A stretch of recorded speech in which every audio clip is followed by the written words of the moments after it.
Welcome back. Now joining us live from Maiduguri, the Borno State capital, is the Program Manager of Restoration of Hope Initiative, Mr. Benjamin John. I'd like to thank you for joining us on the News at 10 and ask that part of your organization's focus is on out-of-school children. But how serious is this challenge, especially in the northern parts of the country where it appears to be pronounced? Yeah, thank you so much for bringing me on air. I will say the out-of-school children here in Maiduguri is actually high, and based on figures, I think it's one of the states that contribute to the high number of out-of-school children across the country. I think the insurgency has a way in which it has brought about this, and it has brought about several school children being out of school, some who have never gone to school, and then others who are in school and maybe due to poverty, they've gone out of school and they can't afford to pay school fees.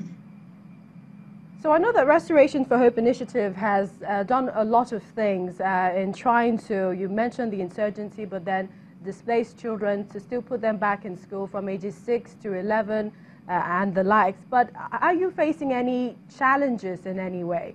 Because the numbers appear to still be increasing.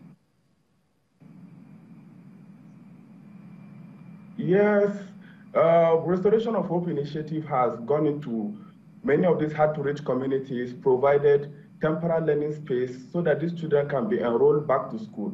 And not just being enrolled back to school, we have provided teachers who can provide quality education. But one of the greatest challenges is the neglect. The parents, the caregivers don't see anything meaningful in education, and we still have to go through community participation, informing the parents, creating awareness to push these children back to school and enforce and ensure that these children stay in the school and study. So I think I would say that neglect is one of the things that makes these children not to go to school. The parents don't enforce them. Very few understand what it means to go to school, and they provide that awareness to the children. What would you say are perhaps some of the measures governments can explore in checkmating this trend? Yeah, governments, one of the biggest things government need to do is to enforce monitoring around the schools. There are several challenges as to why we have several out-of-school children and as to why the quality of education is low. And some of those things lie within teachers not being able to come to school to teach children. Children are very young that when they come to classes and they don't see the teacher in class, they go away. So I think if the government can enforce monitoring, in as much as the government is planning to add more budgetary allocation to the education sector, I think if they can also enforce more monitoring around the already existing schools, so that the children that are in school can have hope that their teachers can come and teach them in the classes, not coming to school and then teachers are not present to teach them. I think government has a big role among several roles to ensure that monitoring occurs, to ensure that schools are being constructed. All right, Mr. Benjamin John, Program Manager for Restoration of Hope Initiative. We appreciate your time on the News at 10. Staying with education, the use of the library is without doubt one of the ways to sustain the reading culture in any society. According to experts, the habit of using the library must be inculcated in an individual from an early age. In our next report, our correspondent Osaze Obaze visits the Edo State Library in Benin City, where he discovers the need to revive the reading culture in the state. The Edo State Library Board sits, literally speaking, at the heart of Benin City, the Edo State capital. As this reader walks in to dig into her books, she is welcomed by power outage, which means lights will not be as bright as she would have wanted. This does not, however, deter her. Her appetite for reading is not matched with the availability of books. I looked through this shelf before, but I cannot find this particular books. Yes. So I decided to bring my own here and study. The library officer in charge here is in dire need of a restock of books. our books, most of them are dated, which our governor, by his grace, has promised us that he's going to look into it. The shortfall of books, particularly recent publications, has a far from encouraging effect. Usually, this library, in those days, people used to come and even reserve seats for their fellow friends because of the rush. But now, it is not so, except when they are writing exams. The Edo State government is fully aware of all these and says it has been working towards changing things for the better. Mr. Governor has given marching orders that we must resuscitate our libraries because this is it falls completely in line with our policy on reading culture, that we must revive reading culture in the state, and Mr. Governor is in the forefront of the campaign. It's, however, one thing to have a well-stocked library and yet another to get students to read in the first place. Use of library is supposed to be embedded in the academic calendar of primary and secondary school students, because that is where the habit is developed. The government, the school management, and all stakeholders can look again into developing school libraries. The journey ahead looks long, while the library and the state government set about restocking the library. There has to be plans to make sure that the library is ICT compliant. Reading culture is a critical ingredient of human capacity development. The Edo State Library Board can indeed deliver on its promises if it gets the needed attention. From the Edo State Library Board in Benin City, Osazo Baze Channels Television News. The Minister of Niger Delta Affairs, Usani, has asked the new management of the Niger Delta Development Commission, NDDC, to do more for the development of the region. Mr. Usani explains the policy of the Buhari administration. He was speaking at the NDDC headquarters in Port Harcourt, where he paid a working visit to the new management team of the commission. The Niger Delta Development Commission, NDDC, is an agency of the federal government dedicated to the holistic development of the Niger Delta region.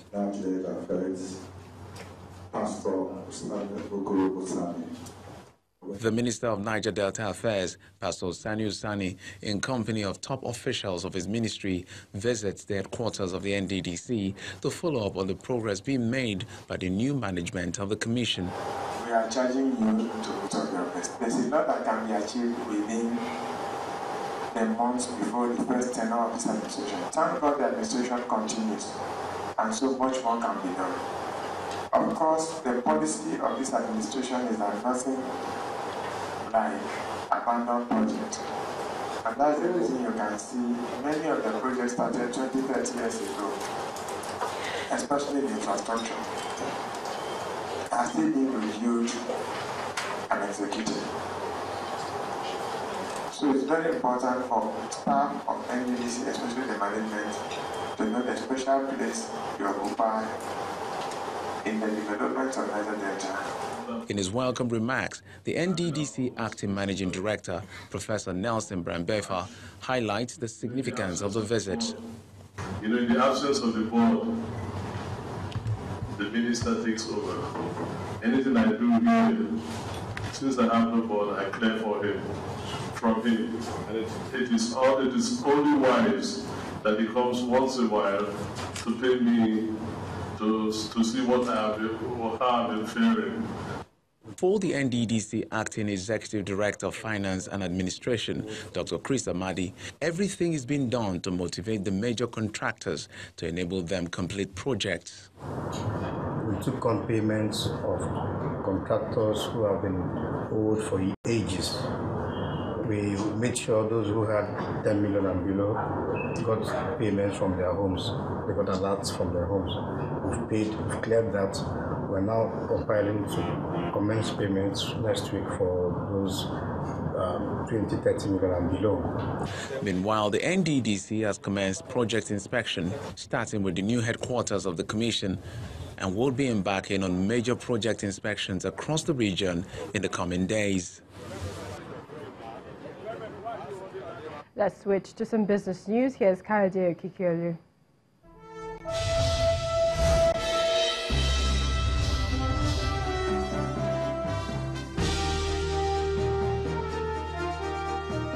Thank you, Millicent, and you're welcome to Business News.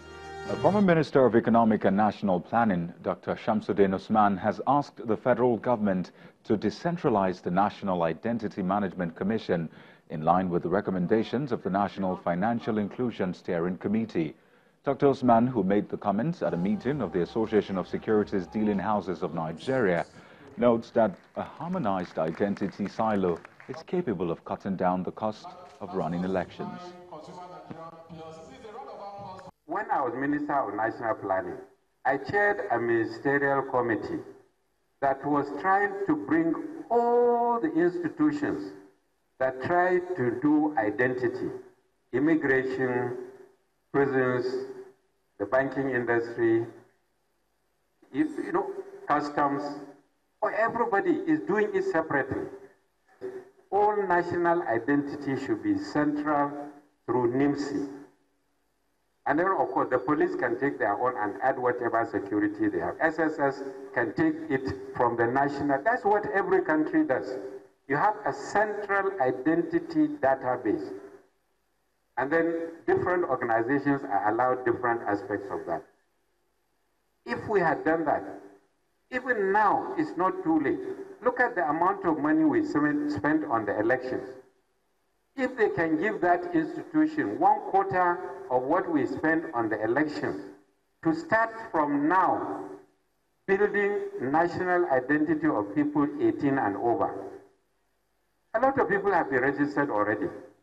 But to get every Nigerian that is an adult registered, we would have solved, in fact, the next election will be a walkover. And regulators in the Nigerian capital market are looking to digitize the federal government savings bond and other retail offerings in order to enhance financial inclusion. The leadership of the Debt Management Office, as well as the Nigerian Stock Exchange, shared the views at a meeting of capital market players in Lagos. About 2 years ago, actually 2 years precisely, the Debt Management introduced a federal government savings bond, and the main objective was around financial inclusion. It was targeted at the retail investors, so the amounts were small, the process was fairly simple.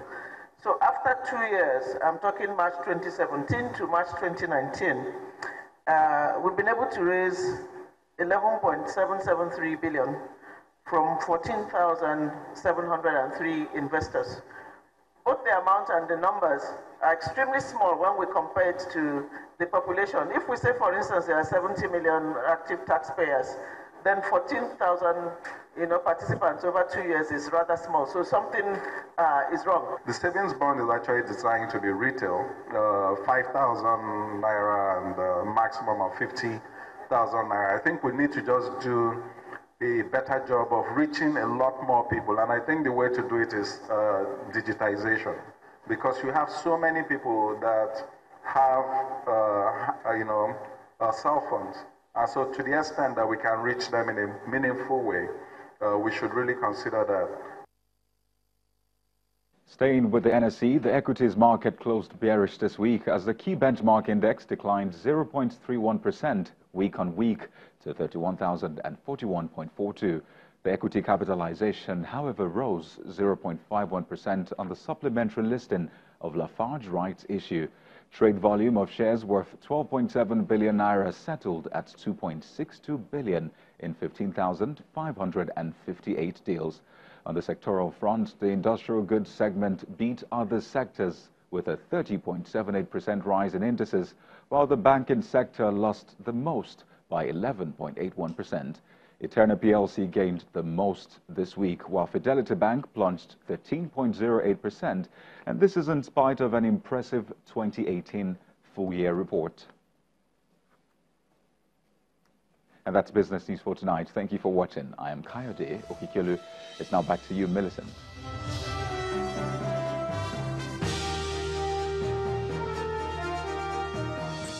Thank you, Kayode. Still ahead on the news at 10, Huddersfield's 2-year stay in the Premier League comes to an end after their relegation to the Championship was confirmed. That's in sports news. Please stay with us.